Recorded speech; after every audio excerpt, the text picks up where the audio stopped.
नमस्कार दोस्तों, बोधीवाली coaching centre YouTube में आपका हार्दिक स्वागत है। आज हम भौतिक विज्ञान के कुछ प्रश्नों का अध्याय आपके सामने रखेंगे। तो पहला प्रश्न हम करने जा रहे हैं, कार्य का मात्र क्या होता है। कार्य का मात्र जूल होता है। कार्य की शक्ति को हम जूल में मापते हैं।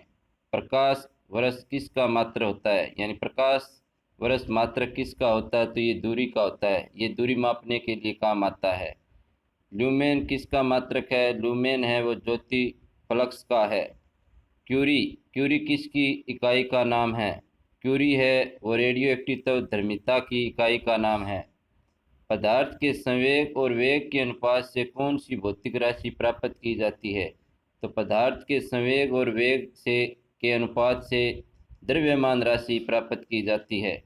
जल में तैरना न्यूटन की गति के किस नियम के कारण संभव है। जल में तैरना न्यूटन की गति का तीसरा नियम है, यानी तृतीय नियम है। रॉकेट की कार्यप्रणाली किस सिद्धांत पर आधारित है। रॉकेट की कार्यप्रणाली एवं संवेग संरक्षण के नियम पर आधारित है। अश्व यदि एकांक चलना आरंभ कर दे तो अश्वारोही के गिरने की आशंका का कारण है विश्राम जड़त्व नियम के कारण है ये। कालीन की सफाई के लिए यदि उसे छड़ी से पीटा जाए तो उसमें कौन सा नियम लागू होगा।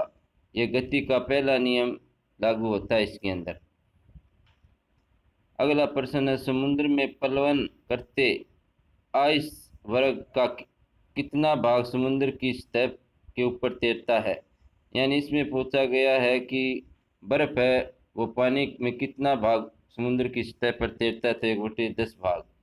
प्रकाश वोल्टीय सेल के प्रयोग से सौर ऊर्जा का रूपांतरण करने के किस उत्पादन होता है, तो इसका होता है प्रकाशीय ऊर्जा का।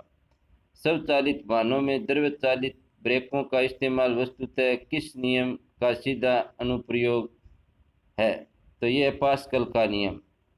जब दूध को प्रबल ढंग से मथा जाता है तो उसमें क्रीम किस कारण से अलग हो जाती है, तो दूध ये अपकेंद्रीय बल होता है इसके अंदर, जिसको हम दूध को अलग करते हैं, क्रीम निकालते हैं, तो इसको अपकेंद्रीय बल लगता है इसके अंदर। जेट इंजन किसके संरक्षण के सिद्धांत पर कार्य करता है, यानी काम करता है, तो ये करता है रैखिक संवेग के। अगला प्रश्न है, किसी तुल्यकारी उपग्रह की पृथ्वी की सतह से ऊंचाई लगभग कितनी होती है, तो वो होती है 36,000 किलोमीटर। पृथ्वी के गुरुत्वाकर्षण का कितना भाग चंद्रमा के गुरुत्वाकर्षण के सबसे नजदीक होता है, तो ये होता है 1/6 भाग।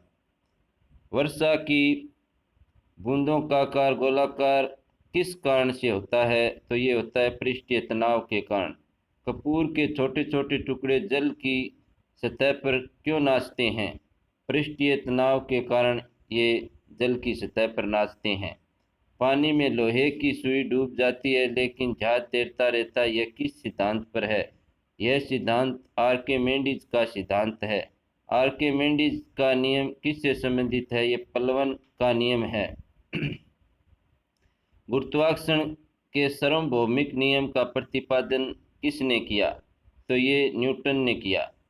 कौन सा 1 kg द्रव्यमान के पिंड पर कार्यशील पृथ्वी के गुरुत्व बल का सही मान है, तो ये होगा 9.8 टन न्यूटन। 9.8 न्यूटन होगा। कौन सा, ये प्रश्न हो गया। अगला प्रश्न करेंगे हम, 1 हॉर्स पावर बराबर कितने वाट के बराबर होता है। 1 हॉर्स पावर कितने वाट के बराबर होता है, तो ये 746 वाट के बराबर। लोहे की सुई पानी की सतह पर किस कारण तैरती है, तो पृष्ठीय तनाव के कारण।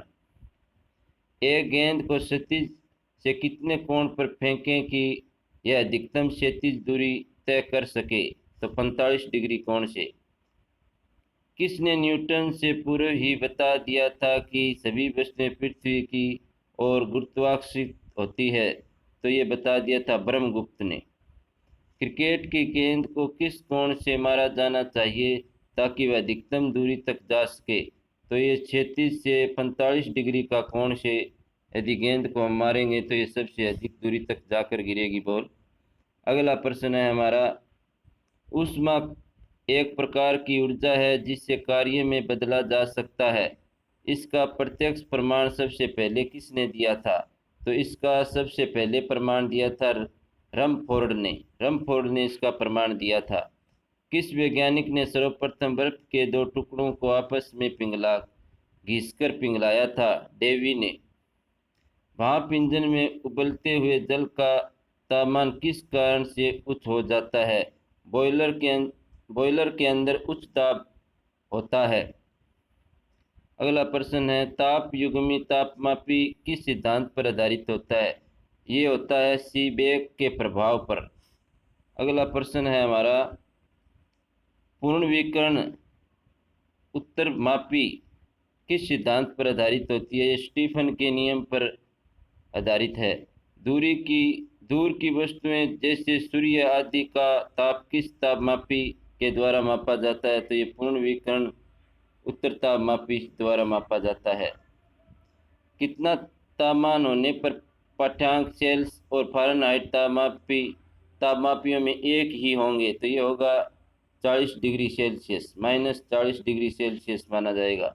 सेल्सियस पैमाने का 0 डिग्री सेल्सियस फ़ारेनहाइट स्केल के कितने डिग्री के बराबर होगा? तो ये -32 डिग्री के बराबर होगा।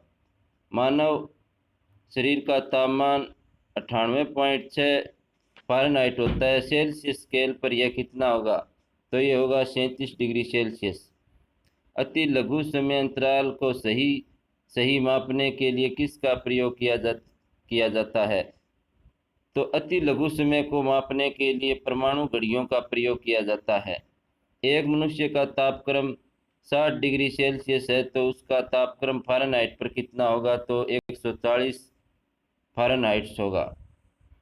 पानी का घनत्व किस ताप पर अधिकतम होता है? 4 डिग्री सेल्सियस पर पानी का तापमान अधिकतम होता है।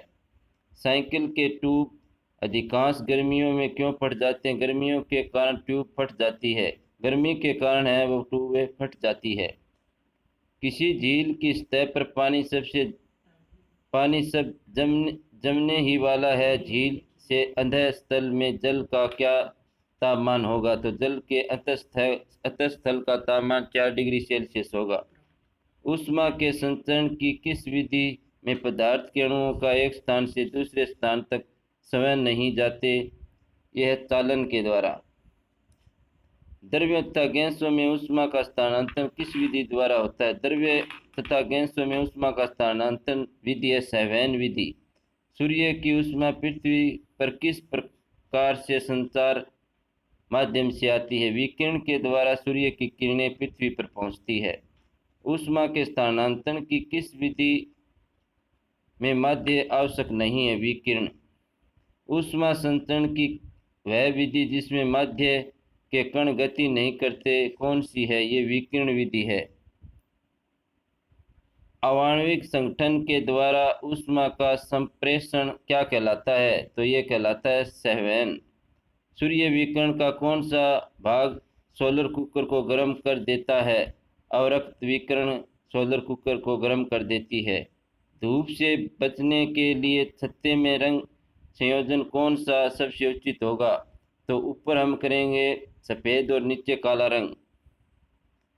किस विधि से ऊष्मा स्थानांतरण को न्यूनतम करने के लिए थर्मल फ्लक्स की दीवारों पर कलाई की जाती है?